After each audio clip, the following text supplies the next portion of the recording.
Shit's about to get real. Hey everyone, it's Lydia and I'm back with another video. So it's that exciting time of year where a lot of people are getting acceptance letters to UWCs, but a lot more people are getting rejection letters.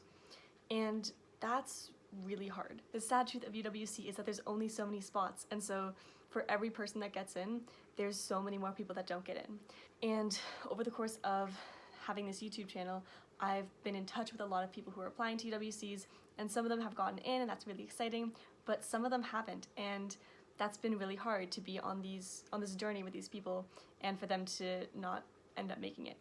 So I want to make this video for those people and for anyone else who applied for UWC and didn't get in, just to talk about the reality of that and how you can kind of like move on from that. So obviously I'm at a UWC, I managed to make it through the selection process, but something a lot of people who watch my YouTube channel don't know is that I actually originally didn't get in. Basically, there wasn't enough scholarship money for me for my NC, and so I was kind of waitlisted into this weird like clearing pool process where it really looked like I wasn't going to be going to UWC. And for about a month there, I wasn't going, and I was just going to stay at home. And then a month later, I got an email out of blue in the middle of history class saying I had gotten into Isaac and it was super exciting, and I was screaming with all my friends, but for that month I had to figure out how to cope with not getting into UWC, which was hard. But I still managed to do it, and I still managed to kind of get over not getting in, even though in the end I did end up getting in. And even here, we have lots of conversations with our friends about what life would have been like if we hadn't come here, if we had stayed at home. And for a lot of people, life would have been just as good, if not in some cases better, if they had just stayed at home.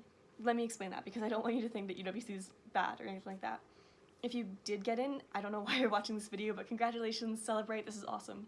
But if you didn't get in, that's okay. I remember when I was applying, I got this really good piece of advice from a YouTube video that was, if you're meant to get in, you'll get in. But the flip side of that is if you aren't meant to get in, you won't get in.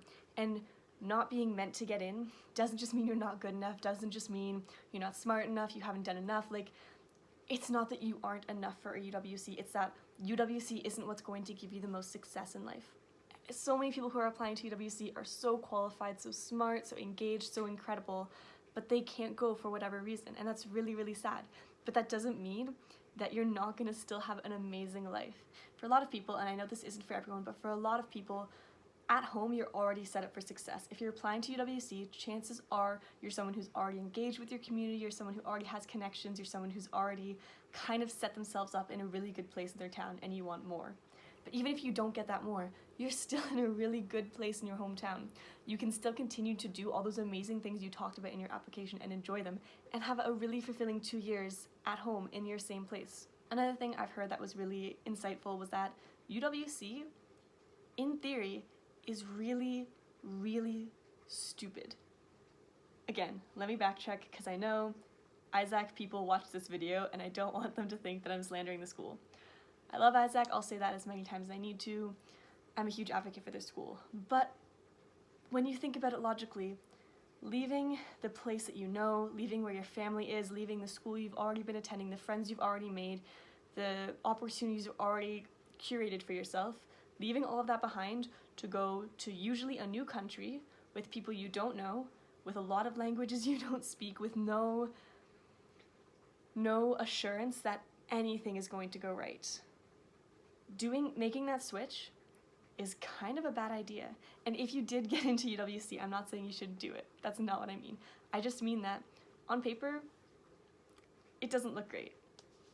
But it's the adventure that matters. And it's all about taking that leap of faith. And so if you do get in, you're in for a wild ride, and it's going to be awesome, it's going to be terrifying, it's going to be a lot of things, but it's not going to be the only route. And so if you didn't get in, that's okay, because it just means that this one adventure isn't for you. But there's still a lot of other adventures you can have, there's still other paths you can take, there's still so much else you can do in your life. So if you didn't get in, you won't have a crappy 2 years because you didn't go to UWC. UWC isn't something that solves all your problems, that makes your life so much better. It's just a school with a lot of people from around the world, and that's a really cool place to be, but it's not the end of the world if you don't get to experience that.